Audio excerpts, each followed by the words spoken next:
right, welcome to another edition of Real Talk with Rich and John, episode number 3. First one we covered the Evil Dead franchise. Last one, which was a big hit, the Phantasm franchise, which I loved. Now, sit back and relax. We have a special episode for you. We have John Carpenter's The Thing, 1982.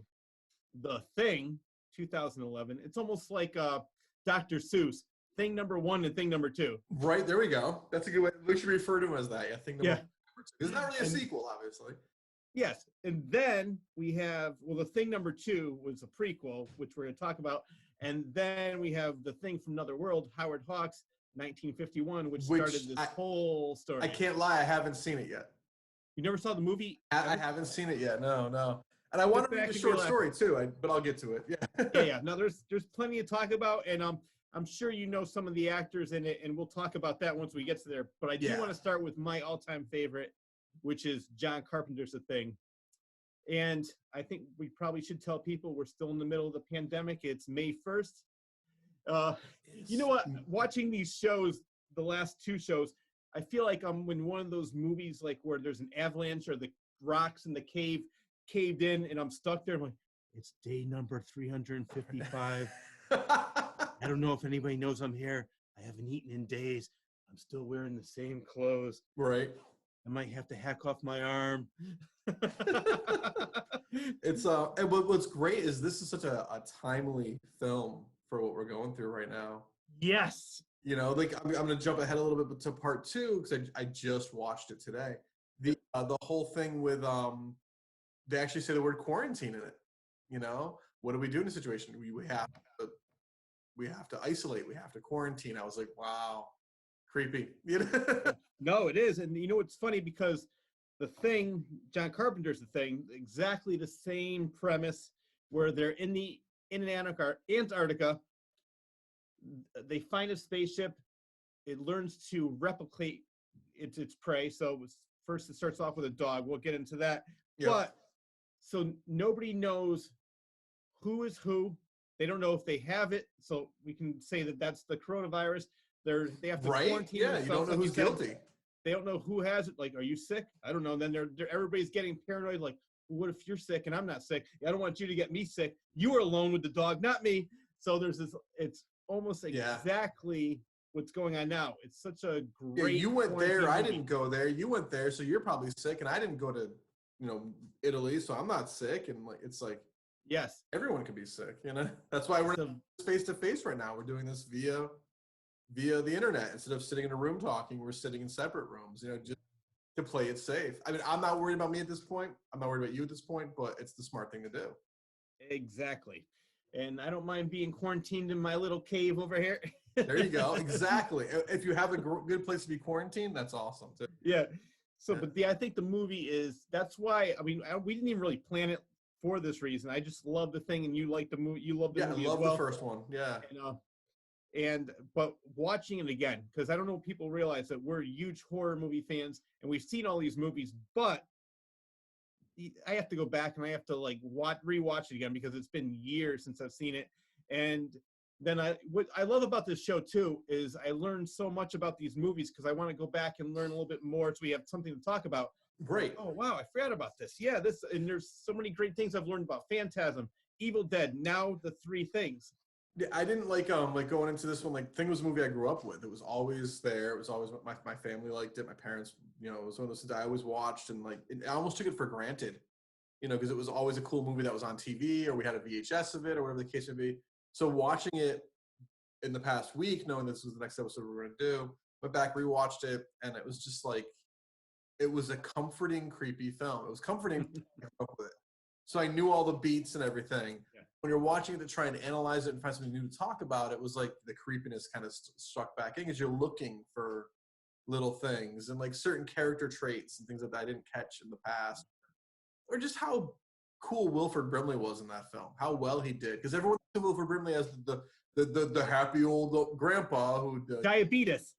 Yeah, and makes you eat your Quaker oats, like that. But in that movie, he's the first one to figure it out, and he kind of goes crazy. Yeah. And it's Wilford Brimley, and he's a great actor, and we forget how good of an actor he is, and that he really was a lot younger than people take him for. Because that movie was released in '82, And a couple of years later, he's in Cocoon playing an elderly man, but he was only in his 50s. He just played, you know, because of the way he looked, you know. But it's just like, yeah, that was really, really cool. Like to see, you know, like little things like that. I forgot. I always knew it was Wilford Brimley, just didn't really sink in, you know. Yeah. Well, you know what's funny about that is originally we're going to get into like how John Carpenter became part of this movie because they did not want him originally. No, they it was thought Tobe he was Hooper, an independent filmmaker. They wanted Tobe Hooper and Kim Henkel. Hooper, From he did Texas Chainsaw Massacre, and he also did a movie called Alligator. And you know but John Carpenter wanted Donald Pleasance to play that role. Oh, so he figured that because Donald Pleasance was in Halloween, but he figured that Donald Pleasance was too much of a recognizable figure. So he wanted somebody who was less famous, and at the time, nobody really knew Wilford Brimley. Yeah, he wasn't like this super known actor. Yeah, yeah. And he did a great job. That's what I love about this movie because it's a great character study. And it's all these character actors because even at that point, Kurt Russell wasn't Mr. Hollywood. He was a character actor. Yeah. You know, he came out of the Disney factory, he did all his Disney films, but then he wasn't like a superstar. No, but he was part of. You know what I compare him to? It's like Martin Scorsese and Robert De Niro, John Carpenter and Kurt Russell. Yeah. Escape from New York, Escape from L.A., Big Trouble in Little China. Big Trouble in China, The Thing. He did Elvis. Elvis for TV, Elvis that John Carpenter directed. Yeah. So those two, like that is John Carpenter's main star that he goes to with all his bigger movies. Yeah. And so you know what's funny? He brought him in, and I had to write this down because I think it's great. Originally, everybody in the movie was going to get, I think it was like $50,000, something like that. And then when Kurt Russell came in, it went up to, for Kurt Russell, $400,000, which is really still cheap. Yeah, I mean, for a Hollywood star, that's pretty inexpensive. Yeah. You know, like I said, he wasn't like the super biggest name, but he was definitely the biggest name in that movie, you know? Oh, yeah. As the 80s went on, like he was well known then, but he wasn't like a blockbuster guy. And then the 80s went on, he started doing more and more, became really well, like the Hollywood guy, but yeah. My favorite role for him, which we're going to cover one of these shows, is Snake Plissken, Escape from New York. I love that movie. And, I love Escape from LA too. I'm not gonna lie. I'm not one of those people who's like, oh, that movie sucks. I think that movie is just a lot of fun. Yes, no, that's all it was. That movie was not meant to be taken seriously, you know. And if you walk in with that attitude, then it's a lot of fun, you know. Well, John Carpenter, I've mentioned this before, but he is the king or the master of simplicity. Basically, like Halloween, there's a boogeyman. He doesn't explain what is.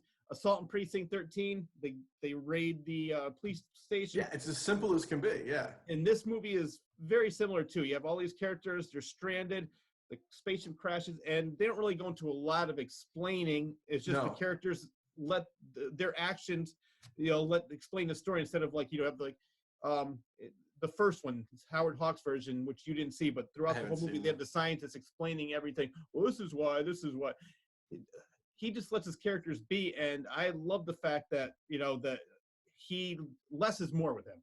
That's my favorite. That's my favorite thing.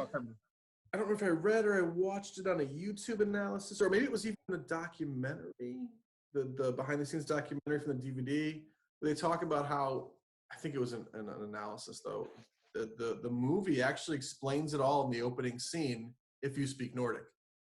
The three guys who show up in the helicopter, who and they're shooting at the wolf dog. What they're saying is this thing is a monster, this thing shape shifts. They're like giving it all away. But if you have language, because there's no subtitles, you have no idea. I think that was a really brilliant moment because like somebody in the audience at some point in some movie theater somewhere knew what they were saying and was like, well, now I know the whole plot. That's kind of cool. I know. But as an audience, because you don't speak the language, and these characters don't speak the language, you're finding out as it goes. I thought that was really cool. I thought the big joke of the movie was Kurt Russell's character McCready. The Swedes, they're Norwegians, McCready. Norwegians. Where are the Swedes? Norwegians, McCready. Norwegians. That was like the big line over and over again. They're Norwegians, McCready. Yeah, I like that. Yeah. But the problem was, I remember seeing this movie in the theater, the Watertown Drive-In with my parents, and I knew this movie was great because my father loved The Thing from Another World, and there's a scene in the original one where James Arnaz, which we're going to get into later, but he tries to attack one of the guys, and his hand gets caught in the door. My father would not open the door. He was like 9 years old when that movie came out. For years, for him to say that was one of his favorite movies growing up. I remember when he saw that originally, he was, oh my God, this movie is great. So it won him over, and he's a hard guy to win over. I loved it. Unfortunately, it came out June 25th, 1982. The next week, Right. E.T. came out. E.T. came out, and the week it came out, it was fighting against Poltergeist, which has been out for about a month. I just read about that. So it didn't do so great in the box office. It made its money back. I was just reading about that before we took this call. It made its money back, but it wasn't like a huge blockbuster. But it was a busy summer. If you had, Poltergeist, E.T., there was a bunch in '82 that season that were huge movies. So it was easy for an R-rated sci-fi movie to get lost, unfortunately. I don't understand why people can't like both. It's sort of like saying, would you like the Beatles or the Rolling Stones? I like both. Why can't I listen to both? I love The Thing. I love E.T. I love Poltergeist. Oh, I don't think that's what hurt it. I just think everybody's money, when they were going to the theaters, they had to see this E.T. phenomenon. Like, you can never predict a movie being that big. And I just think that everyone was running to see that, so it just got buried by E.T. I don't think it was. Because look at the history of it. Now, even with VHS and all that, people fell in love with the thing. It's just they missed it. Well, Carpenter blames, and so does Rob Bottin, he does the special effects. They blamed E.T. coming out like good alien versus the bad alien, and you're probably more right because back then we didn't have the 12 cineplexes. We had one theater where a movie would play 6-7 months at a time. In Central Connecticut, we had one Cineplex, and it was in East Hartford. Yeah. That's where I saw E.T., and I remember that. We were going there to see a lot of movies. It's where I saw Empire Strikes Back. It's where, a lot of movies that came out, that was the theater that you went to because it was the big one. And it had 12 screens or something. But in most towns had their 2-screen theater. 3 screen was 3 or 4 was a lot. So like, and if E.T. is showing on both screens because the movie was so popular. Yeah. Well, I remember. You definitely blame E.T. for it not being as successful. But, weren't they both Universal films? Yeah.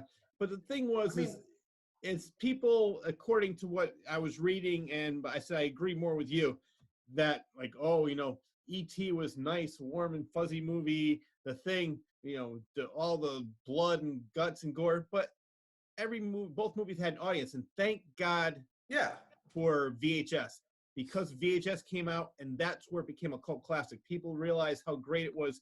Unfortunately, years later. And it was so bad where John Carpenter almost said, you know what, I'm done making movies. I can't do this anymore because that was his first big movie. That was his first studio project. Yeah. Yeah. They didn't want him originally. They wanted, actually it was him. They wanted Tobe Hooper and Kim Henkel, but their version, they said it was pretty much took place all underwater and it turned into Moby Dick. Oh, jeez. Yeah. It would have been a different movie. I mean, it could have been great too, but it wasn't the movie that we got, which I prefer. I prefer the concept. And there was at one point where John Carpenter wanted to quit because he had another movie called El Diablo coming out. Luckily, it fell through, so he went back to The Thing. But they wanted Walter Hill, who did The Warriors, which I love. He might have been able to pull that off too, And Sam Peckinpah, who did Straw Dogs with Dustin Hoffman. I don't know if you saw that movie. Oh yeah. Oh, that's a brutal movie. Yeah. And Michael Ritchie, which I don't think he'd do a good job. I like Michael Ritchie movies, but I think he would turn too much into a comedy instead of it wouldn't have that dystopian feel that John Carpenter. Yeah, John Carpenter gave it this. I think another thing he said that it was another reason I didn't think it did well was just that whole era of films that were coming out 81, 82, 83, 84 was a very positive vibe. There's a lot of positive things happening, and that movie is nihilistic. Yes, The Thing does not have an ending. Even it just kind of stops.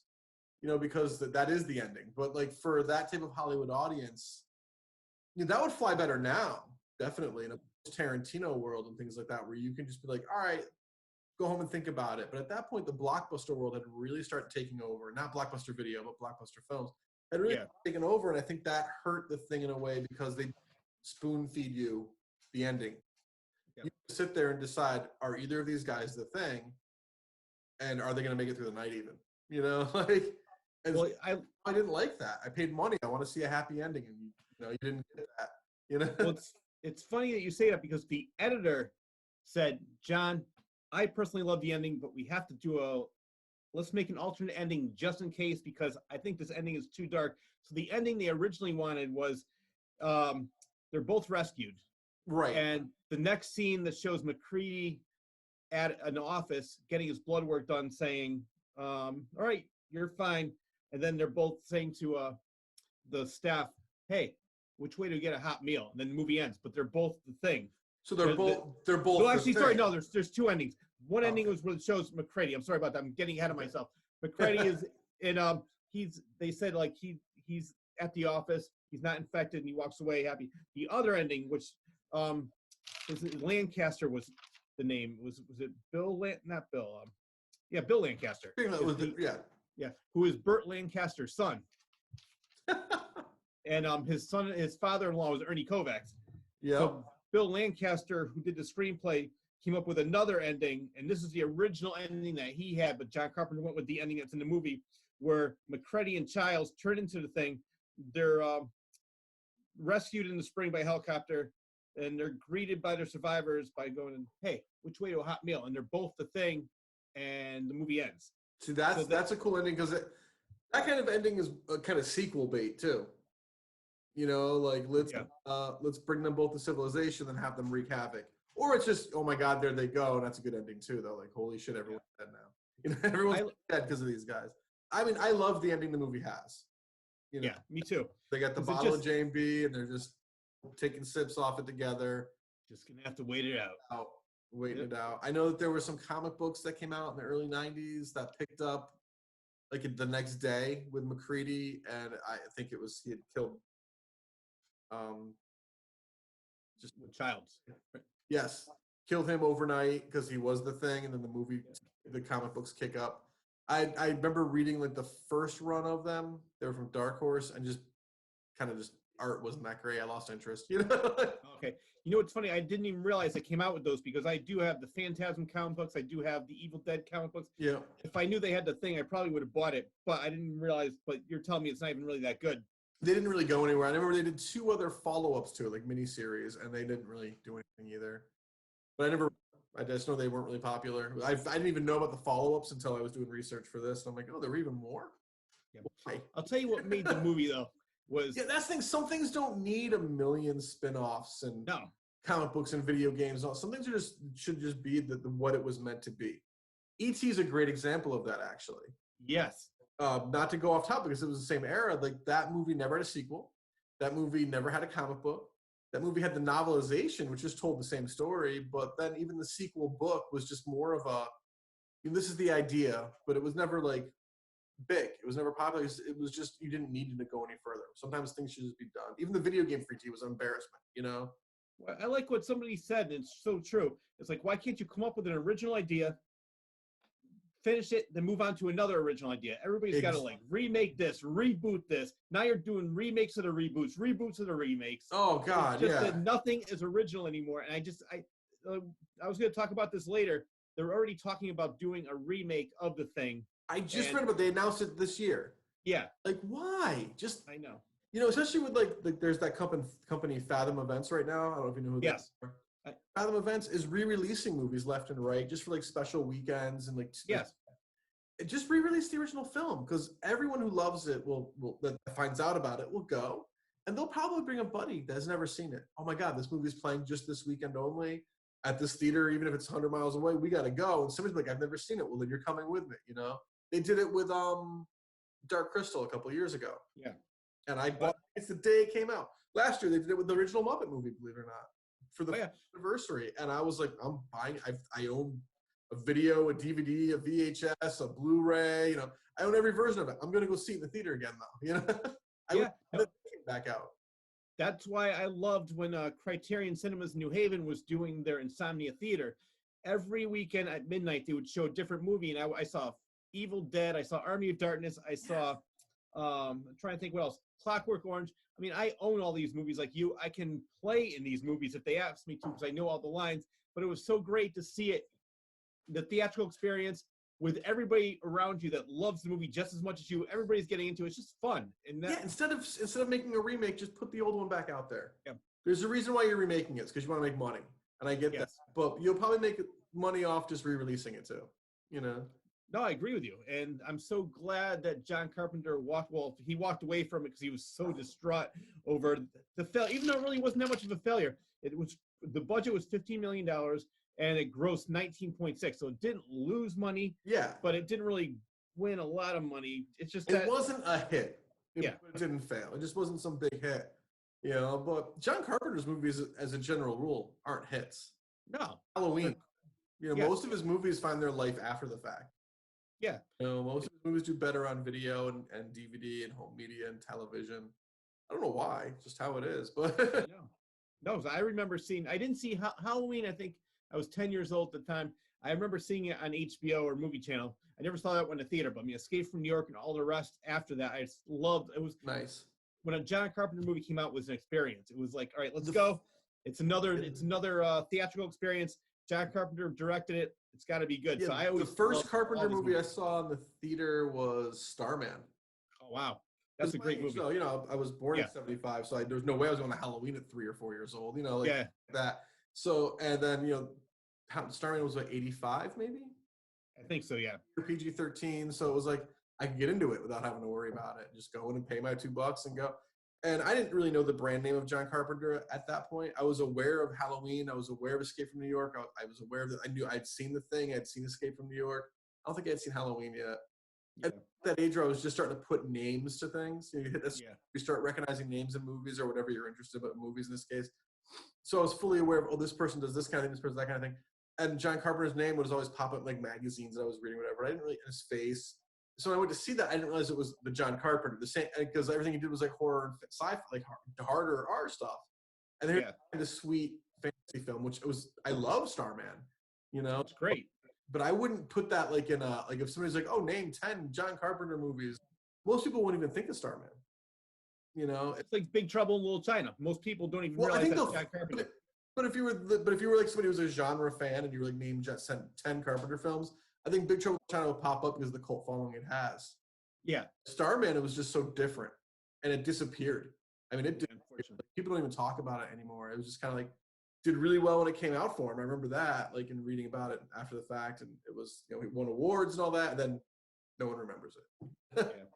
Well, for me, I mean, I saw Assault on Precinct 13 first, then Halloween came out, then The Fog, which I want to talk about The Fog because what happened was Rob Bottin, who did all the special effects on the movie The Thing, met Dean Cundy, who was the director of photography, on the set of Rock and Roll High School. Oh, jeez. Great movie starring PJ Souls, who was in Halloween. Yeah, PJ Souls and the Ramones, baby. Yep, and I do have pictures of the cast. You're probably looking at it right now from Rock and Roll High School.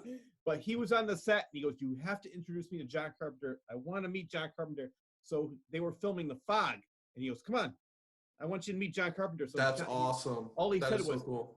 Dude, do you have a part for me? And so he expected John to say, kid, get the hell out of here. He goes, actually, he goes, stand up, stand up. He looked him up and down. He goes, I have the perfect part for you. And if I remember correctly, anybody who's watching this can say, you know what, Rich, you're wrong. Type it in the comments. I think he is the guy at the very end of The Fog, the one that kills. He's the main. I'll check that out. We'll have to check that out and find out, you know? Yeah, that one I forgot to look up. I remember that when I was doing my research on this, I remembered saying, oh, wait, is that Rob Bottin? Because there was like, back in those days, it was Tom Savini, Rob Bottin, and Rick Baker. Yeah, and Rick Baker, and Stan Winston. Yes, which Stan Winston did one effect for. He did one effect in The Thing. He did the opening, the dog in the beginning. Yes, which was actually a puppet, which you're going to love this. Yeah, it was a puppet, but he did that because they were too busy. They were running out of time. They needed somebody else to help out. And go to somebody else, you go to Stan Winston. So it was Bottin, it was Bottin's show. It was his project, but Stan Winston filled in a blank for them, which was great. And you know, you don't get a lot of that now, a lot of that kind of camaraderie with people. Not that people want to help each other, just everyone's busy, you know. So the fact exactly. It's similar to Ravager and Phantasm, where K&B came in and said, we're going to do the effects for free. We're huge fans of you, Don Coscarelli. Yeah, we owe you one. Yeah. Well, I'm sure Stan Winston got paid well because he hired to do it, but they did it as a last minute favor to make sure everything went smoothly, which is great. And it was seamless too, because like a lot of times you could, if two different effects houses work on something, you could see the difference. Yeah. Where they definitely went for the same look and feel that Bottin had already come up with, and that was really respectful too. They didn't try, let's put our stamp on it and make it our thing. No, they were like, it's in the same universe. And what I love about The Thing is every time the monster is there, it's a different monster. Yes. There's things that are similar, like the tentacles and like, you know, the bones sticking out, but they're always a different look, different vibe because it's a different person that's taking over or whatever. Oh man, it was so cool. I gotta say, my favorite scene in the movie is Richard Dysart. He's doing the he has the things, he's in the chest. Defibrillator. Defibrillator. Oh. The chest opens up, and they come jaws, rips his arms off, and then the thing comes out with the head. Yep. And Palmer has the best line in the whole movie. You gotta be fucking kidding me. Yeah. Oh, I love that because it's like they were trying to bring the guy back to life. They just said a lot of that. You know, what are you doing? But did you, I mean, I don't know if you know the background on that scene, because that scene took forever.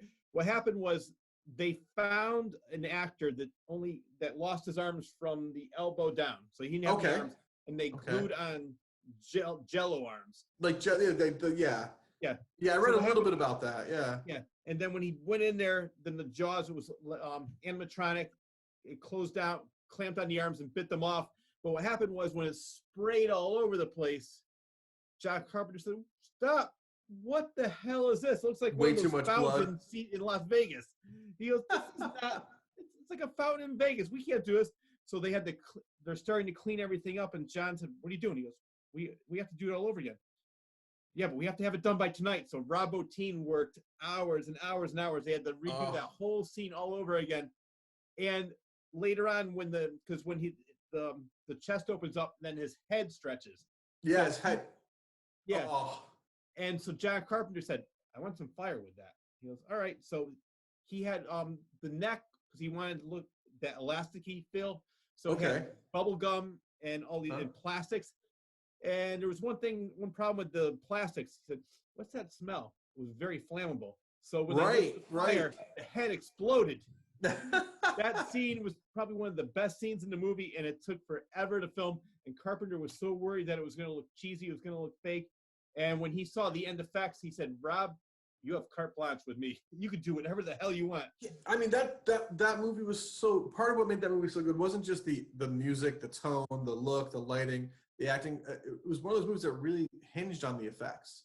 Yes. And not just gore effects, but the believability of the effects. Because you can make anything gory and bloody, and but like the fact that this character of the thing had to come off as a real threat. You know, you put a glove with fingers on a guy, he chases you around, you're scared, man, with those knives, you know?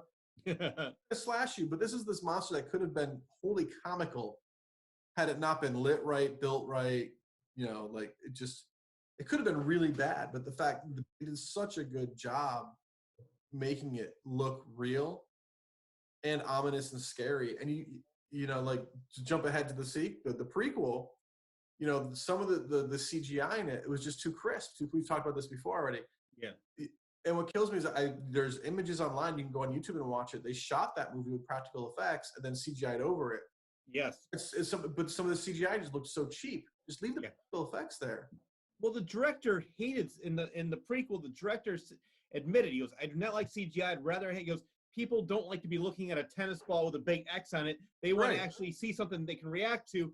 So they had the real creature effects, and like you said, he went and redid the whole thing all over again in post, and it just looked horrible. Luckily, with the thing, Rob Bottin, he left it the way it was. And, we had to. You know, and the puppets, I mean, those look so realistic. Oh my God! That's the kind of thing that would freak me out in real life. You know, like what the hell is happening right now? And that's why I think the actors in the first one, you know, Keith David and like everyone, like they all looked genuinely scared. Part of that's the great acting, and part of it is the reaction to what they're seeing happen. Even though they know you're like, gee, that's still bloody and gross. You know, like all of it was live on set. It wasn't like an actor was sitting there reacting to a half-built prosthetic. Okay, now the blood's squirting out, but there's no blood squirting out. Like CGI blood is the worst. I know. You know, like the actors actually react like, "Oh, here comes the blood. Oh, I don't want to get covered in that." It's much easier to react to somebody splashing fake blood at you than no blood. You know? Yeah. I don't know. There's something about those effects. It's not just because I do practical effects in my film, just because it feels real. Well, they used to laugh at Rob because he did not like. They used to say, "You want the best special effects, but you never want anybody to see them," because he liked low lighting. So they would have like little like poke holes. I forgot how they did it, but some like poking holes. So you'd have like beams of light, and I thought that effect made it much more ominous, much scarier. And the fact that Rob he said, no, don't show the creature. I mean, he goes, yeah, but look at this effect. It's great. He goes, no, I'd rather. And so they worked around him and they did like the little shades of light. And but it was definitely a less is more. It was definitely less is more because the less you saw of it, the more realistic it's going to feel. He knew what he was doing when he was saying don't light it a lot. Because you put a lot of light on a big rubber suit, it looks like a big rubber suit. And people forget that, no matter how good it is, but you less light, less to see, but then when you see little bits of it here and there more, it's creepier, And that movie just was it's a winner all around to me, the thing. Well, even the opening sequence, I don't know if you know how they did this. This I had to write down because I was so amazed. Like, I'm sure, you see the ship, crashing into Earth, which I think is funny. It reminds me of the opening of Star Trek, like, right? Which star is going to be the which one's going to be the ship? All of a sudden lights up. Yeah. Yeah. But with this one, then the ship crashes and then it sort of like it unfolds and the thing. What they did was, I wrote down they used stop animation for this sequence. What happened was they had it was a fish tank. They made it cloudy and they had like a garbage bag over the fish tank, and they underneath in back of the garbage bag, they had the words, the thing written. The thing, an animation cell, and then they lit the garbage bag on fire, so then it would just sort of unfold, and that's the effect. So we talked about this in pretty much every movie ever. It's like I liked when you had to be more creative instead of like, all right, in post we're gonna make this. Yeah, get an animator to come genuine, up with it. So much more authentic and so much scary. And from the opening sequence all the way to the end, it's just nonstop. I think most people now would say this movie's boring. Like, I mean, kids who are watching were like, I don't get it. It's too boring. All they're doing is sitting there. It's of its time for its pacing and all that, for sure. Yeah. A little slower. But like, I mean, I'm a guy who's out there. A lot of the crew with Elmwood is a little bit younger than me, and they all love this movie because they get it. I mean, I think if you were in a movie theater, you'd less likely find it boring than sitting on your couch. But a movie like that's kind of like, if it's your first time seeing it, you should watch it with a couple other people, so you can bounce off each other with your reactions and all that. I think it'll work better. It's your first time seeing it. No, for me though, I was always about character development. I don't know, maybe because that's why I was making the point. Because like you and I are I'm a little bit older than you, but I'm talking about like kids today. They would want they would want the movie to start with like the dogs, and then like 2 months they'll show the next sequence would be like 2 months earlier. They show that, so they would do it like in a flashback sequence. Yeah. I loved, like, The Shining is a perfect example of that, where he builds up to insanity and crazy. And people still study The Shining and all. Young film buffs love The Shining. So there's definitely like a give and take with that. Your average film fan, like average person, even not say film fan, your average person renting a movie or going on Netflix and finding a movie might not want to watch the thing because it's a little slower than what you're going to get now. But anybody who knows anything about how movies are made, and they're going to want to see the thing. One of the things I liked about the prequel was it was very similar in tone. The first this was the second time I'd seen it. The first time I saw it, I kind of just was like, the creature bothered me because it was too CGI. This time, I really just kind of paid more attention to who the characters were and how they built it up, because it really is a pace-for-pace remake of the first movie, but with a different story. Exactly. So like that shot, that bothered me the first time because I felt like I was watching just a remake that was a prequel. And it is that, really. But like the second time watching it, which was tonight, it does move slower. It's a very similar vibe to, not as slow, but it moves, the pacing's a little slower than most horror movies that were coming out in 2011, even like we'll say from 2000 to now, Yeah. That's why I didn't do as well. But I definitely grew on me for sure. Well, it's funny because the director said, I do not want to do a remake because that's like putting a mustache on the Mona Lisa. It really was a remake set as a prequel. I mean, all the way up to the ending they hit all the same story points. They just did it a little differently. I like the element of the metal. Like, it's not organic. That was a great tell for the end too. I thought that was a great way to, okay, I knew you were human. This is why, but you're not. Yeah. Didn't see that coming. That was cool. Like there were some elements of it where I was like, all right, this is pretty thoughtful. Is what I'm looking for. They really thought it out. But the scene. I know you're talking about the end scene with the airing, but they had the scene where, like in the original thing, when John Carpenter's a thing, where they would the blood test. And this Oh. one, they didn't have the blood, so they had the fillings, which The I thought was fillings, right. ingenious. Like, Yeah, because these guys were more the group in the prequel were smarter scientists. Yeah. Instead of cutting each other open, so like, wait a minute, this thing can't, and it was, can't make inorganic things because of that piece of metal they found in the thing, the titanium plate from the broken arm. So when she found the fillings, it was like, all right, let's check everybody's mouths. And I felt bad for that one guy who was like, because I flossed, you guys think I'm the monster? Because he's never had a filling, I would just be like, I have a fake tooth, let me pull it out and show you. He couldn't make this, I have to rip it out because it's drilled in there, but that would hurt, The only thing with that movie that it was similar to the remake of The Evil Dead, where I really didn't know the characters. I really didn't care. They all looked alike, sounded alike. Yeah. After a while, I kept on losing track of who was whom. Other than the major leads, the two Americans and the scientist, and then the helicopter pilot. Those, yes. Those two guys, the four Americans and the scientist, they were all kind of the same. Yeah. And I couldn't tell you any of their names right now. I couldn't tell you any of their names, and I just watched it. Well, speaking of names, I don't know if you know this, but I saw some of the possible actors that were asked to be in John Carpenter's. Yeah. For McCready, it was Nick Nolte, Christopher Walken, Sam Shepard, Jeff Bridges, Tom Atkins, Brian Dennehy, Chris Christopherson. See, I knew about Tom Atkins, but I didn't know the other ones. Yeah. Yeah, John Hurd and Peter Coyote, which. Oh, I heard about Coyote. I knew about Coyote too. Yeah. Which I think he would do a good job. It was Kurt Russell that came on and said, "John, I really want this part." And it took him, they said, like a year to gain a little bit more weight, grow the beard. I heard originally he didn't want it originally. Yeah. Yeah, and then he read the script because I guess they offered it to him because Carpenter had already worked with them. And it was like, you should do it. He was like, nah. Then he got the script and he was like, now I want it. But by then it was like, well, he had to kind of fight for it, right? Yeah. Yeah. And the funny thing was we mentioned Keith David, who was in a great John Carpenter movie, They Live. They Live. Roddy Pepper. I love that movie. And he was perfect as Childs. Originally, they wanted Carl Weathers or Isaac Hayes, who played Isaac Hayes was in New York. Yes, I could see either one of them as Childs, but there's something about Keith David's acting. Yes, like I think he's a better actor than both of them. No offense to Carl Weathers or Isaac Hayes. I think Keith David's just a better actor, and he has more nuance.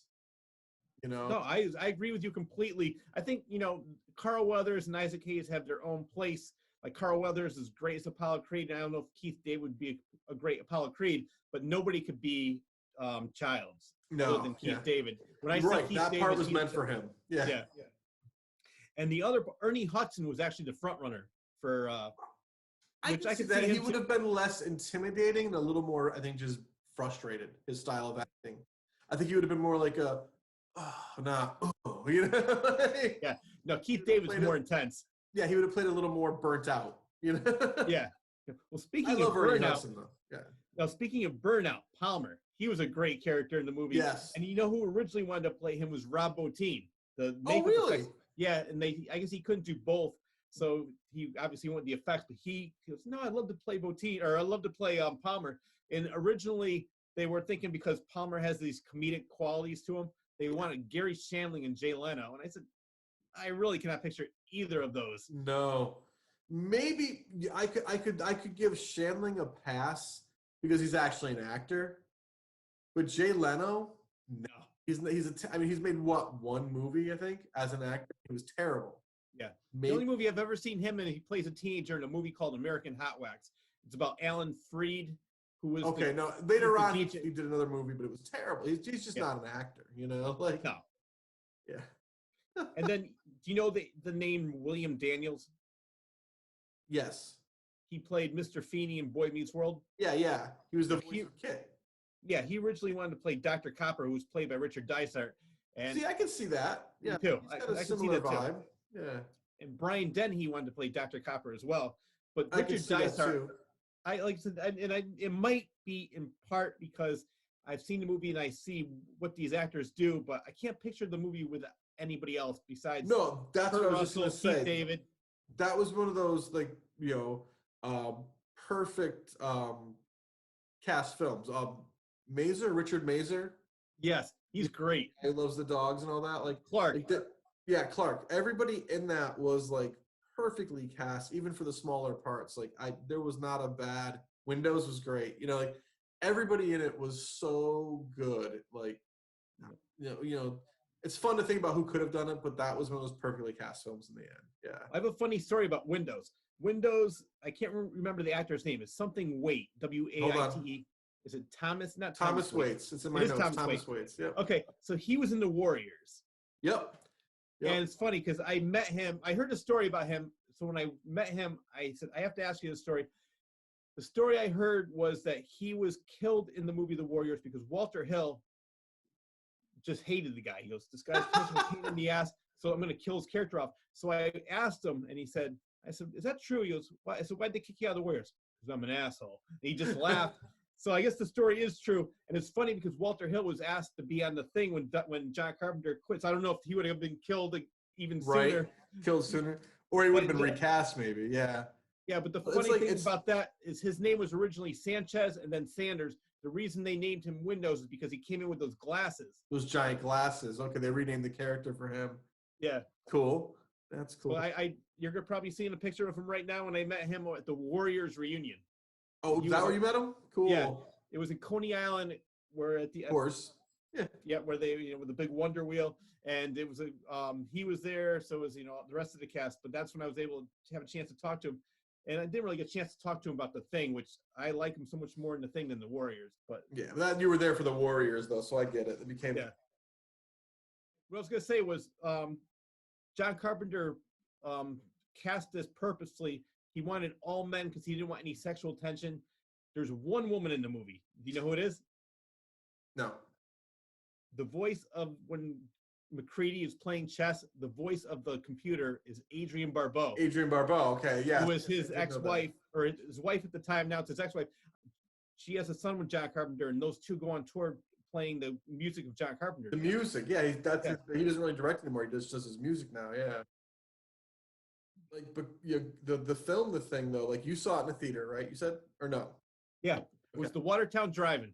Nice. I saw it for the first time. It was like HBO or Showtime, one of those things. Like the night, because back then, even when things would show up, you can remember this on pay cable. When the first time a movie was showing up on HBO, they'd promote it for like 2 weeks. Yeah. March 1st, this movie's gonna finally show on TV on HBO. And I remember like the whole family would get together. I mean, that's how I saw Poltergeist for the first time too. But I remember going to the thing, and my parents were like, "You might be a little young for this, because if it was '82, it was probably hitting HBO in '83, because back then it was a much longer window, unless it was late. I don't remember what time of year it was, but I remember it was, obviously. And we getting so excited and sitting on the floor in my parents' living room with my brother, and he was in his wheelchair, and I was on the floor, and my parents were like on the couch, whatever. And the TV was like on one side of the room with this fireplace, inside with the glass doors. Yeah. I think it was when the head was stretching off. Yeah. I was 8, and it freaked me out. So I turned around so I wouldn't have to look at the TV. And in the reflection of the fireplace was the exact same thing. And this is how you know movies affect you, because I turned around and there it was in the reflection of the fireplace. I remember like laying down, like just body flopping to the ground, so I wouldn't have to see it, covering my eyes, and like laughing because I could hear my parents laughing because they all knew what had just happened. And then it up when the noises kind of calmed down and all that. I sat back up and started watching it, and I was laughing. They teased me for months about that. Like something would come on TV, and my dad would like, "Put your face on the floor," Well, I said, "Hey man, it didn't scare me." I remember getting to bed that night, like kind of like this, "Oh man, like is he gonna be in my room looking down at me?" I remember getting to bed that night and being like, thinking that the head with the legs, the spider, yes, like in my room on the walls. I knew it wasn't. I was old enough to understand that it wasn't, but it was like it could be there though. Yeah, I was 14 when that movie came out. That movie didn't. That for you, The Thing was like my Jaws, because I was 7 when Jaws came out. Yeah, there you go. Ben Gardner's head came out. I saw it 17 times in the theater that year. Every time for the next 16 times, every time the head rolled out of the boat, I turned my head. So that was your Jaws. Oh, definitely that. And it was similar. The same thing happened when Poltergeist hit TV, when the guy's ripping his face off. Yep. I remember doing the exact same thing, turning around, and there it was in the reflection of the fireplace again. Instead of freaking out, I remember just getting up and going into the bathroom and playing it cool. But inside, I was like, "Ah!" like, freaking out because it was so gross. It wasn't really scary. That just kind of grossed me out, But like, yeah, but like same thing. I don't know which one happened first, but thing like like I'm of that original VHS group. Like everything was on video, or you were taping it off TV. I don't know if we owned a copy of it. I'm pretty sure the copy that we had in my house was taped off TV. I'm positive the HBO logo was in the corner often because it would fade in and out every now and then. I'm positive it was there. And that was one of those that would get watched over and over and over again in my room when I got my own VCR in my bedroom. And I would just fast forward to the scary parts, and that was it. Like I wouldn't watch the whole thing half the time. Just fast forward to the monster. Fast forward to the, because it was just that was the bits I wanted to check out, And then I think I hit high school and I forgot about it. Yeah. I kind of went on with my life, and the tape was gone, probably because it got eaten. Years later, when Ghosts of Mars came out, and I always followed John Carpenter's career, I just didn't watch the movie again. And Ghosts of Mars came out, and I went to the theater opening night to see it. So I was so excited, John Carpenter movie, Ghosts of Mars, like, this is going to be great. And next day I rented the thing. Yeah. To wash my palette of Ghosts of Mars. Ghosts of Mars was fun. No, that was a good movie, but it was no thing. But what killed it was the ending was just so bad. Yeah. Like it was an Ice Cube movie more than it was a John Carpenter movie, And I like Ice Cube, but I was like, but there's one of those like a couple years later I saw it again. I'm like, wow, that movie was pretty good. Like it was like. I'm learning from doing this show. If you step back, wait a couple of years, yeah, the movie is actually pretty good. Yeah. Or sometimes you step back and wait a couple of years, you realize it was awful. You were just caught. Yes. So that's happened to me a few times in my life. Well, when I saw it in the theater, and then before beta, before VHS, there was something called video disc. Video disc. You put it in. It's like a record. You have to after like say 45 minutes, you take it off, turn it over, and play the rest of the movie. So we had the thing on video disc, had the thing on VHS, had the thing on DVD, had the thing on Blu-ray. So I basically owned every format the movie was in. And we probably even recorded it on HBO too, because back then I would have my parents would have the VHS to the beta, so we would record the movies and keep it after so we wouldn't have to buy it. Right. I mean, I did that forever. I would rent movies and copy them forever, or borrow movies from friends and copy them. I was never trying to be a bootlegger or anything, obviously. Oh yeah, no. Keep a copy of it, Well, I said statute of limitations is up, right? And the amount of stuff I've bought at this point, Oh my God, yeah. I have quite the library of films. So. Oh yeah, no. I have a very huge collection downstairs where you can't even move of all the different movies I have. And oh wow. I do watch them. You know what? We talked about this in pretty much every movie we've done so far with the Evil Dead series, and more with the Phantasm. The music of this movie is great. And it's Ennio Morricone. He's an Italian. Morricone. Yeah. Okay, yeah, he's Italian. And what happened was he wanted to he was doing the movie, and John Carpenter said, no. He gave him the soundtrack to Escape from New York. Make it like this. And he goes, give me the soundtrack, me or you. Because Morricone did Fistful of Dollars. Oh, yeah, Morricone's a legend. Legend. The guy's a legend, yeah. Yeah. I mean, he's in the Grammy Hall of Fame. The guy's done so much. And so John Carpenter, I guess from what I read, it was that only for like some of the tense scenes. And he would say, I'm going to record something on my own. He would insert some of his own music and some like a couple scenes here and there. But Morricone did most of the music. And if you watch the movie The Hateful Eight, Quentin Tarantino. Yeah, Morricone. Morricone, they're using unused music from the thing. Yeah. That's common, but like Morricone is an amazing composer. And I mean, for every soundtrack I've heard of his, I really enjoy. I love this one. I'm going to jump ahead to the second film, the 2011 thing, and Marco Beltrami did it, and he did for his style of music. But what I was going with is I love how as the movie ends and it gives you the beginning of the original film, it goes back to the Morricone style of music. Using Morricone's music, I'm pretty sure. I'm not positive. I'm pretty sure they were using his music, but it sounded like it. But it was seamless. Like it worked because when the tone changed, so did the music, and I'm like, that was cool. That was really cool. Yeah. No, I thought that his music was great. That whole dystopian feel, all the tenseness, and it's so simple, but it's so effective. So Carpenter's known for Yeah, Carpenter's known for doing all of his own soundtracks. Yeah. You know why he didn't do this one? Was it the studio, maybe? I think it was the studio, but he I was thinking maybe they just didn't trust him because he had never done a studio film. Maybe the studio really didn't like him that much because what happened was he was approached in 1976, and they said, you know what, you're really not a big name. But then Alien came out in 1979 or 1980, and Halloween came out in 78. So they said, ha ha, yeah, we're going to give you a shot. And I'm so glad they did give him a shot because, as much as I like Tobe Hooper, Texas Chainsaw Massacre is a great movie. Poltergeist, we can discuss this at a later date, but Steven Spielberg directed it. Poltergeist is a Steven Spielberg production, But he basically was on the set saying, "This is what." But he I was want, on the set this. like 90% of the time telling Tobe Hooper how to direct it. Sure. And Tobe Hooper even said if Steven Spielberg is there and he's the legend, he's the master, and he's giving you advice, you can do it his way, Yeah. Plus he was fronting the bill for the movie. He was the producer, but but Tobe Hooper, name 5 of his movies that were really good. There's only 3 I can even name off: Texas Chainsaw Massacre, Alligator, and Poltergeist. Poltergeist, right? Yeah. I'm not saying he was a bad filmmaker, but he wasn't. I don't think he was Texas Chainsaw Massacre. That was his thing, his baby, and I don't know if he ever could or would or wanted to really go much bigger. I think he lucked into a filmmaking career. And I don't think the thing would have been bad had he had done it. It just wouldn't have been good. Yeah, no, I don't think so. But back to the thing. Back to the thing. Back to the music though. That was just get back on topic so we can segue. Yeah. There was another one of those films with almost actually a perfect score for the film. Yeah. It's 3 in a row we had where the scores really were powerful. For the series and for the other 2, and then this one for the whole film. It was just really. There's a documentary. Horror movies do right. If you don't have a good score, you're going to lose everything. Yeah. There's a documentary everybody should check out. It's called Score, and it shows how powerful music is. Because when people say, "Oh, classical music's so boring," watch a movie without music and tell me how boring classical music is. And watch Star Wars. Williams. Yes. Watch the original Star Wars without the music, and it's a drag.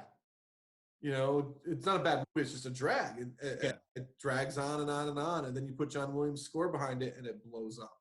It becomes a whole new thing. Oh yeah, definitely. Well, he's probably my all-time favorite, but there's so many great ones like Morricone, and we mentioned the guy from Phantasm. He did that one score, he could sit back and relax the rest of his life. Yeah, I did good. I think Fred Myro. Yes, Myro. Fred Myro.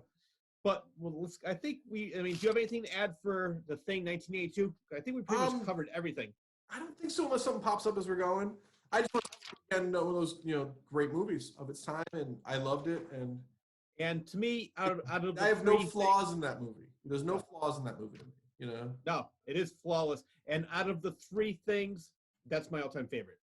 Yeah. Okay. I've only seen the 2, but absolutely. For me, so now in 2011, which I don't know why it took so many years to come out, and I think it was similar to Phantasm, where somebody at Universal was it Universal? It was Universal. People weren't I was reading about it today, and if I'm remembering properly from what I read today, no one was really interested in doing a sequel off the bat because the movie wasn't some huge success. It didn't fail, but it wasn't a huge thing. And then when video happened, there was talk about it. I guess the guy who wrote the comic in 91 pitched that idea as a movie at first, and Carpenter thought it was cool but didn't want to do it. No one wanted to do it. And then Sci-Fi Channel jumped on the idea of making a miniseries for sequel. Okay. It's 23 years later, because it was 20 years later at that point or whatever. And it just never got off the ground. And when that fell through and the rights to make it reverted back to Universal because they had licensed it to Sci-Fi Channel, that's when Sci-Fi was like, all right, let's try something. And that's when, so there was never a huge push for a sequel or a prequel. It was just, it kind of developed organically over the years. See, even I learned something on this show. Yeah, I just read about that. And it wasn't and I don't think it was a thing where anybody, from what I read, anybody at Universal was like, oh, we have the thing. The thing was huge. Let's do a sequel. It was one of those things where it was just oh, we have it. Let's look into the idea. It was never a huge, it was never they weren't punching people in the face to make a part 2. And unfortunately, which makes it actually more important to do the sequel because people made it cared. It wasn't just, Well, unfortunately, that's the only thing that lost money. It was Budget was $38 million. It only grossed $31.5 million. So it didn't make the money that they were hoping it would make. And it's just, unfortunately, I think that the younger audience really probably didn't like the thing for the reasons we talked about. It's more of a character study. And when the new one came out, for me, like we talked about this earlier, I liked it much better watching it the second time. Yeah. The first time I sat there going, oh my God, this is just a horrible remake cast or playing off as a prequel. Rehash is what I'll call it. A rehash. Not even a remake, just a rehash. You're seeing the same thing again with a different cast. I remember when I first reading about it coming out and saw it, I was kind of, I'm like, oh, because the first movie, like, there were no women in it. It wasn't a sexist decision. It was a decision to be like, these are men being macho and men trying to survive. Like, it was this very manly thing, but it wasn't like macho, we don't need women. That's just how it happened. Well, he didn't. Also, Carpenter intentionally did that because he didn't want any sexual tension. He just but that's what I mean. It was men, you know. But it wasn't meant to be like a sexist thing, you know. No, not at all. But what happened when Alien came out, which you're probably gonna tell me. And there was, the character that Mary Elizabeth Winstead, is that her name? Elizabeth Winstead? Yeah, it's yeah. Yeah, her character is loosely based on Ripley. They wrote her to be to have a similar personality traits as Ripley. But when my first impression when I saw the movie was coming out being made, they were adding female characters. I'm like, they're doing the gender swap thing. Yeah. And they weren't. I was wrong. And I remember going to the theater I think I saw it on DVD. I think I rented it. I remember I rented it. That's how I saw it the first time on Blu-ray or DVD. I rented the DVD from somewhere, Netflix maybe. But like I remember seeing it and just being like, oh, it's gonna be this gender swap. They're just putting women in it, and they're gonna be the tough men this time. And then as I was watching, I'm like, well, I was wrong. All right, you know, they're not doing that, you know. But they also sexualized the women in this, which I really appreciated. You know, well, she did. Well, she said the same thing too. I saw an interview with her, and she said that she didn't want any of that. She said, you know, I'm supposed to be this tough person, and all of a sudden now they're going to romanticize this. She goes, I don't want any romanticism in this movie at all. And the director, that was what they were discussing, because she said she agreed with him, and she wanted to just be like, I'm the leader. I'm in charge of this. My character's tough. Just keep it sexual.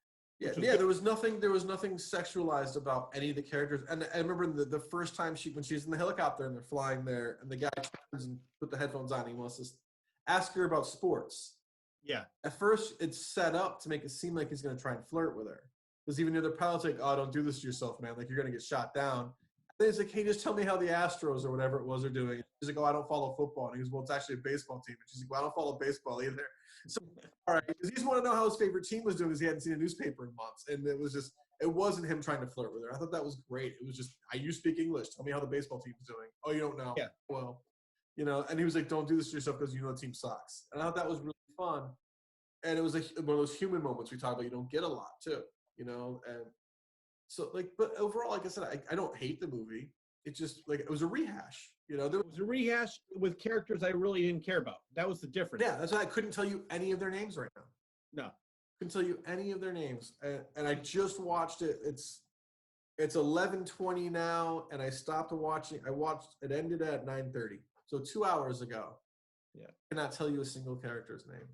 And we talked about the special effects and how it was done. Originally, he wanted digital. They did a little bit of digital, and he said, no, we're doing it all in 35 millimeter. I don't like the look. And they're like, I don't want somebody, it was basically what Carpenter was saying, I don't want somebody staring at a tennis ball with a big X. We're going to do, you know, I want them to react to something. Then after he does all of that, he goes into post and puts CGI in there. Put and I CGI think over it. The effects in 1982 are so much more effective than the effects in 2011. With all the technology, you don't need all that technology. Just go back to old school, and it was a much scarier movie, much more effective, much more genuine, much more authentic. And I think that CGI for creatures works best when you're using it to enhance. Yes. Not doing it to do it. Where the Wild Things Are, if you've seen that movie or not. Yeah. The Maurice Sendak book turned into Spike Jonze made a movie 2011, 12, 13. I don't remember when it came out. I can't remember the year, but I know what you're talking about. That movie is the perfect example of how to use CGI. All those characters were giant puppets with animatronic faces. And then when the movie was done, they went in with CGI and did a layer over it to smooth things out. They didn't overdo it. oh, that eye didn't blink properly. Let's fix that. Oh, the eye is supposed to go this way, but one moved a little slower than the other. Let's fix that. They enhanced the effect. They didn't do the effect, And I think that the Thing 2011 could have benefited from that. Okay, here we have these, guys in rubber suits type stuff, like the original from Puppets, the animatronics.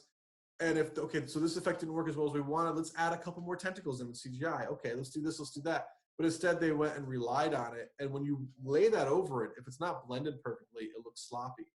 The villain scientist at the end, he's the creature in the ship. And it's his face, which I thought was awful. Awful. Because everybody else is like mutated faces on it, but it's his perfect face looking at her like, and it was so, and if it was a rubber face kind of twitched and weird, you'd be like, oh, creepy. But it was just his face, CGI'd onto it. It was, come on. It wasn't scary at all. It was comical, Well, going back to the head in 1982, the Thing where it sprouts. Now that was his face, but just the general effects made it so creepy and so scary, and it didn't, like you said, didn't have like the perfect face on there with a smile. You knew it was his face, and if you know about special effects, they did a cast of his face, made a rubber head out of it, his puppet out of it. But because it was real and natural in there, it felt more alien. Yes. Because it was like, oh my God, this guy is now this creature, and that's what's left of his face. It wasn't perfect, because it wouldn't be perfect, because it's been stretched, it's been moved, it's fallen off a table. I don't know. It was it was just a better movie. Yeah, no, definitely. It was a better movie all around, and I was very disappointed when I saw it. I wasn't as disappointed when I saw it again, but all in all, if I had to pick one to watch out of the three of them, John Carpenter's always going to win out.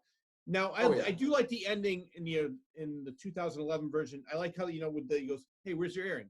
My left ear? No, it was your right. And then she torches him. But then again, to make it go to the first John Carpenter one where it leads right up to the beginning, they show the dog. We're like, where'd this dog just come from? Like, out of the whole movie, I didn't see the dog for the most part. The dog's there, though. It is there. And it gets attacked when they first get to that. There's a scene with the dog earlier on, and it gets attacked and it gets killed. And so when the dog comes back, the one guy that's still there who's hiding the whole time, that's not a dog. Like, it is. Oh, okay. You know what? Yeah, because I saw it last week.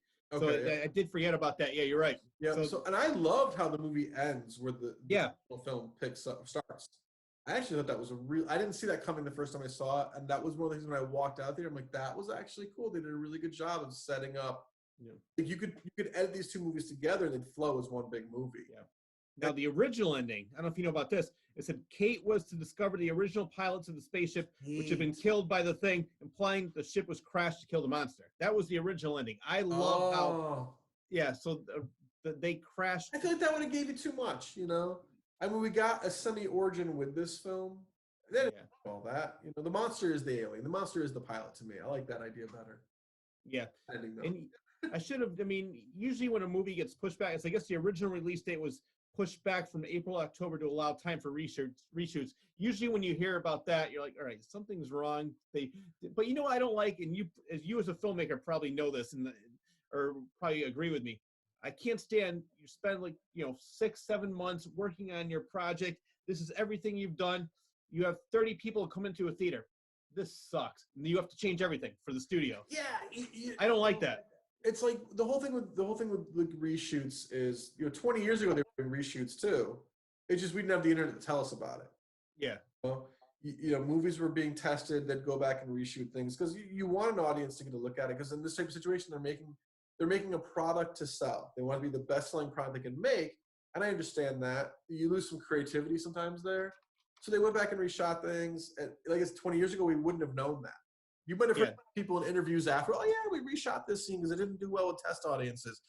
But now everyone hears about it. Like, oh, they're doing reshoots. Something must be wrong. It's not necessarily the case. I mean, like, I'll use Head as a great example. We shot a scene on day one of shooting. And by the time we were getting closer to finishing the film, we realized that scene, as good as it is, could be better. Mm-hmm. And we didn't go back and reshoot, but we took another day during the shoot and scheduled in a day to shoot that scene again. And we did it better. you know, and that's technically a reshoot, but we just did it during the schedule, you know. No, you make a great point. So I think sometimes the filmmakers can look at it and go, you know, we have a better idea. Can we get the budget to do it? Mad Max Fury Road. Yeah. Great example of it. The movie was done. They gave it to Warner Brothers, and Warner Brothers was like, oh my God, if we gave you more money, could you make it even crazier? Yeah. And George Miller was like, if I would love to. You know, like he wanted it crazier, but he didn't have the budget.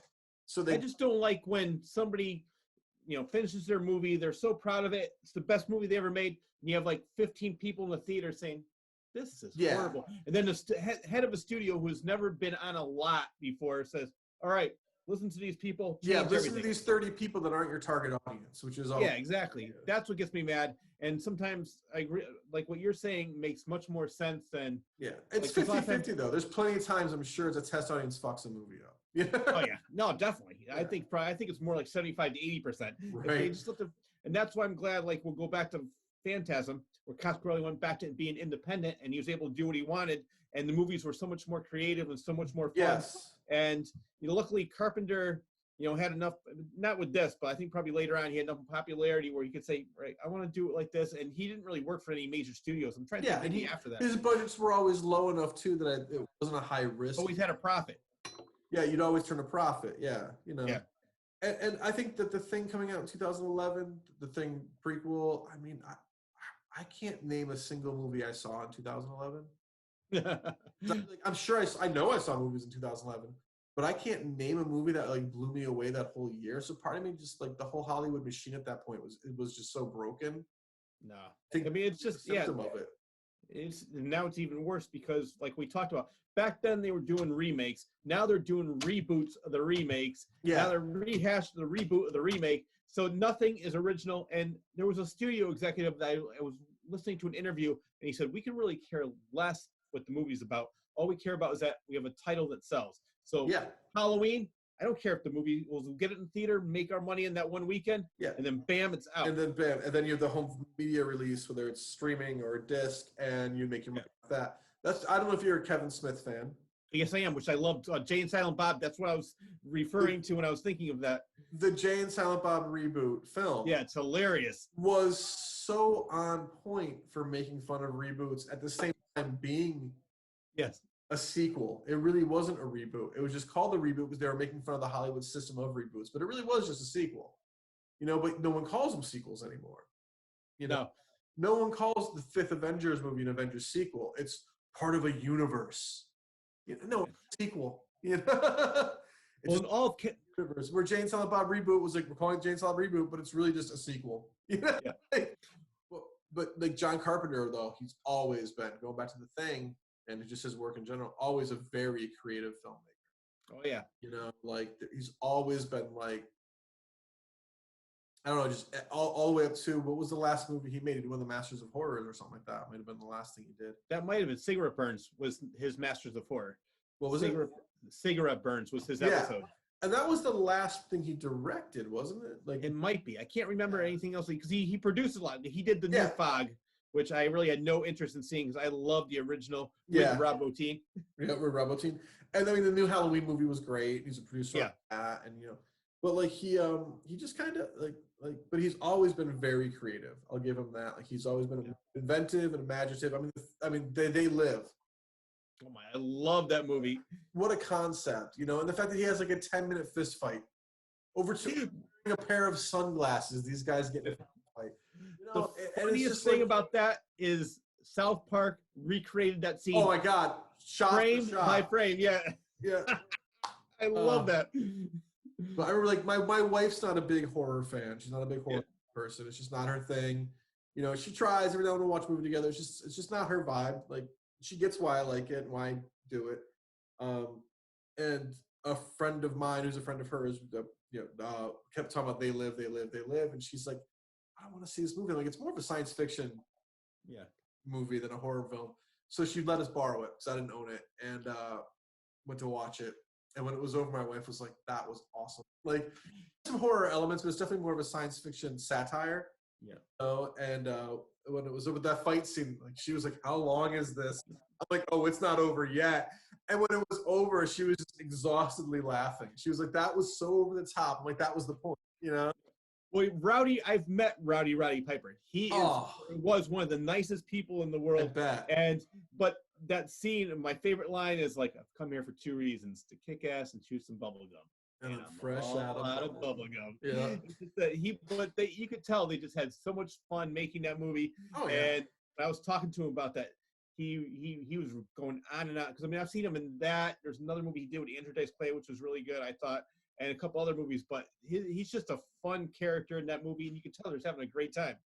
And all right, tell me about the original film. The original. All right, The Thing from Another World. It was called. It was based, just like all the other two movies were, on John W. Campbell's Who Goes There, but this one, it was directed by Howard. Well, no. In April 27th, 1951. And the budget was $40,000. In 2020, that's $819,000, $412.70. So they in 70 cents. But I did some math on my phone calculator. That's what I came up with. So in 2020 dollars, $819,000, but they spent $40,000. And what he wanted to do was he wanted to stay more true to the Who Goes There, the John Campbell novel, but they didn't have enough money in the budget for it, so they came up with more of like a monster, more like a Frankenstein's monster type thing, Frankenstein right? monster. Yeah. And there's so much controversy over this because Christian Nyby is credited for directing the movie, but everybody, including Kenneth Tobey, who's the main actor in the movie, says no. Howard Hawks directed it. Howard Hawks directed it, and Margaret Sheridan said no. Howard Hawks directed. The only one who said no was James Arness, who played the Thing. But then even they said, they're like, for his character, a lot of times they have like the assistant director doing other things, so he really didn't see Howard Hawks doing all this. And they said Christian Nyby. Here's the funny part: he was paid I have the money that Howard Hawks received. I had $50,000. RKO gave, but Christian Nyby kept $5,460 of it. But Howard Hawks says, no, I never directed any of it, but how come he took the rest of the money? Why Christian Nyby? I would say I didn't direct anything if I kept $48,000 or $40,000 of the money. Huh. So I think there's a lot of discussion about it, but Howard Hawks and Christian Nyby, I've read interviews with him, and he said that like he would go over to the set and ask, because he started off as his film editor, in Scarface, Rio Bravo, The Big Sleep. So those are a lot. They work together a lot. So he goes, the guy's the master. Because of course I'm going to ask. It's very similar to Tobe Hooper and Steven Spielberg and Poltergeist. Christian Nyby, I think that they said that, like, according to what somebody said, that Howard Hawks directed key scenes here and there whenever he had an idea, and Christian did the rest of it. But nobody will ever know. I think you'd like it. It's a good movie, especially in the 50s. And like The Thing, 1982, what they were saying was back then it was more playing on the AIDS epidemic. Now it's more relevant with the coronavirus. With this, it was more on the right after Hiroshima, and it's all about like they're playing off of that, the Cold War, and not trusting science.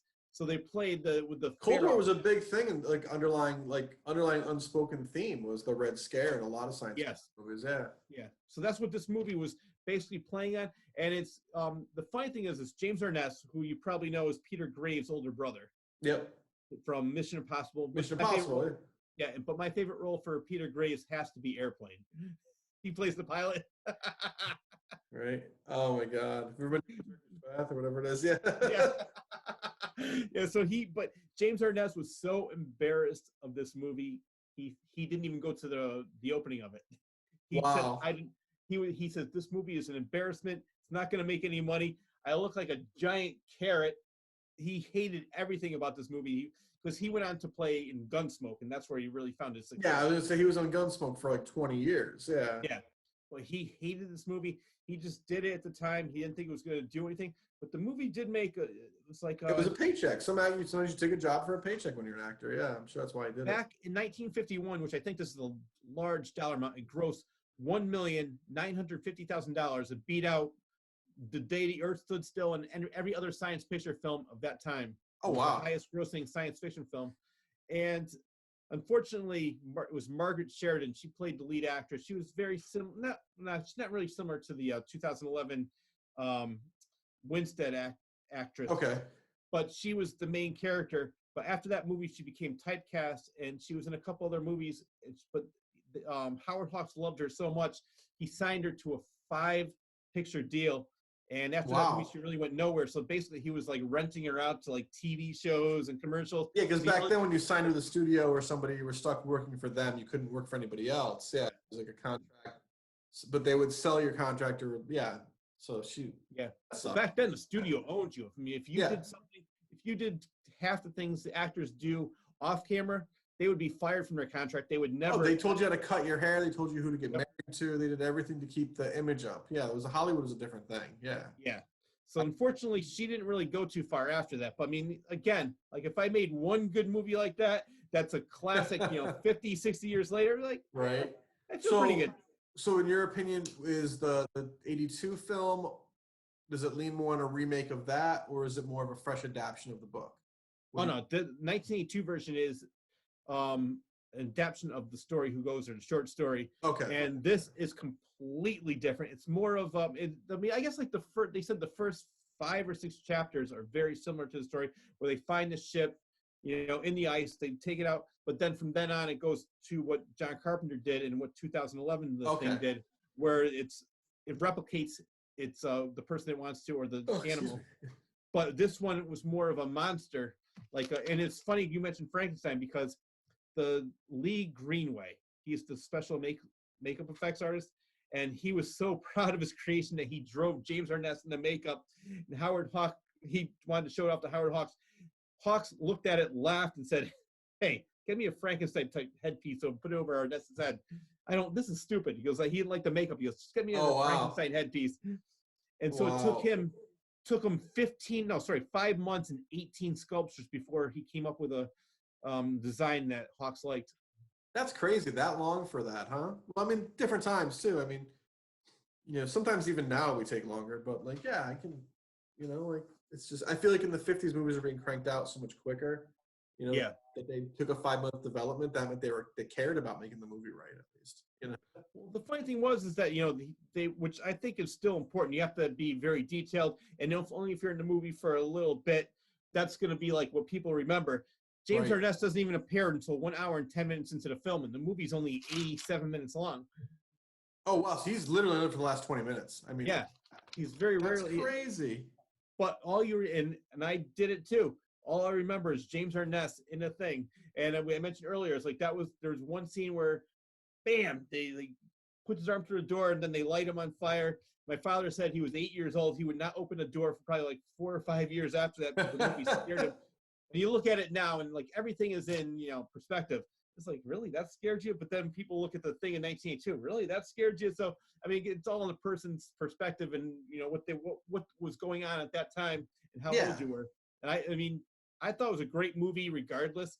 It's funny because you could tell these actors, I don't know if they were vaudeville, but how everybody speaks so proper. Oh, it was a different style. Yeah, I mean. Yeah, it sounds more stilted, not really genuine. Hey, is that a thing over there? They're more reciting their lines for vaudeville or for until the mid 60s, everyone was acting.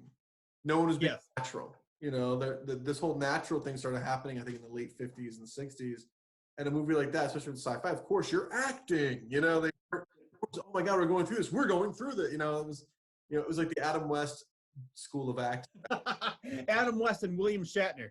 Yeah, and, Shatner just pauses weirdly, where but Adam West was always acting, it wasn't until you had some of the early films in the 50s and 60s where people really started just being natural instead of this big presence, they're in front of a giant audience. There's this camera here and it's in the same room as you, and I think the acting style started changing, and this movie sounds like it was pre that, obviously. Yeah, it was 1951 and they were still but the story is great, and for that time period, I highly recommend it. I would for me, it would be The Thing 1982, The Thing from Another World 1951, then The Thing 2011. Which, like I said, I think that was for me the least favorite. Yeah, but still not that bad of a movie. Watching it, in hindsight, watching it again. I'm a thumbs up, thumbs down guy. I'm not a critic, so I don't write reviews and 3 stars or this or that. So I'd give them, I give it a thumbs up, the 2011 version. I would say go into it not expecting the most original fun film, but it's not a bad movie. No, it's not bad at all. So you collect stuff. Yes. Yes, and you have some things which we're going to be popping up on the screen. Is there one specific collectible that you have from the film that you're like specifically proud of? For which one? The Thing? Any of the things, yeah. The only movie I have memorabilia from is John Carpenter's The Thing, 1982. Yeah. I don't have anything from 2011. I don't have anything, which I don't even know if they made. I'm sure they did. Yeah. Howard Hawks. But no, my favorite I have, which you're probably seeing on the screen right now, is the dogs. Kurt Russell is torching the dog, and it's coming out with the puppet. And then I also have the head, which unfortunately I'm so mad because I moved not too long ago. When I was going through my stuff, it was in a box, and a couple of things were broken off, and I was like, oh. I know, it killed me because I had it in a curio. It was so nice. I had everything set up. And was it like a plastic one or like a ceramic one? Or no, it was a plastic one. And we can glue it back together. Oh, yes. It's like the $6 million man. Right? We can rebuild him. We can rebuild him. Be better than ever. I have a whole studio full of stuff. We can fix that. Yeah. If we're going to be going through a lot of movies on this show, which I love, and at almost every movie that we're going to be talking about, I have some kind of memorabilia for. That's cool. If we ever do Alien, I don't know, there might be a 3-hour show just showing everything I have for all the aliens I have. Right.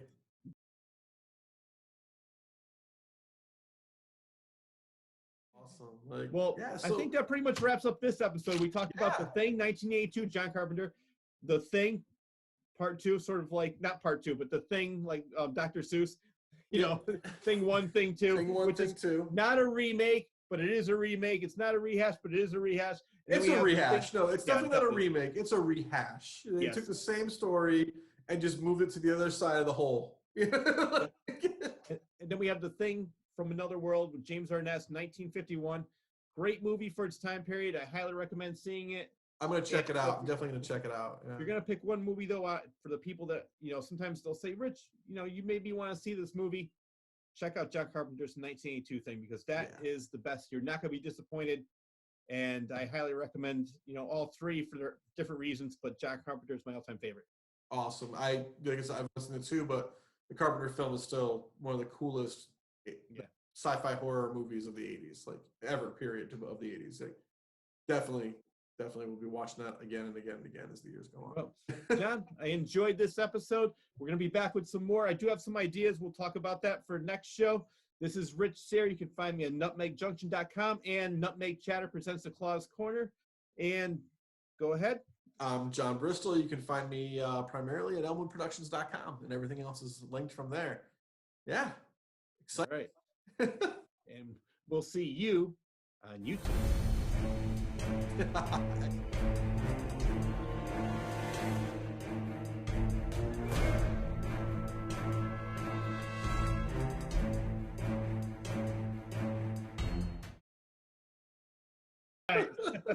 I already finished those. So that text I sent you, like, thank you with the heart, that was actually meant for my wife.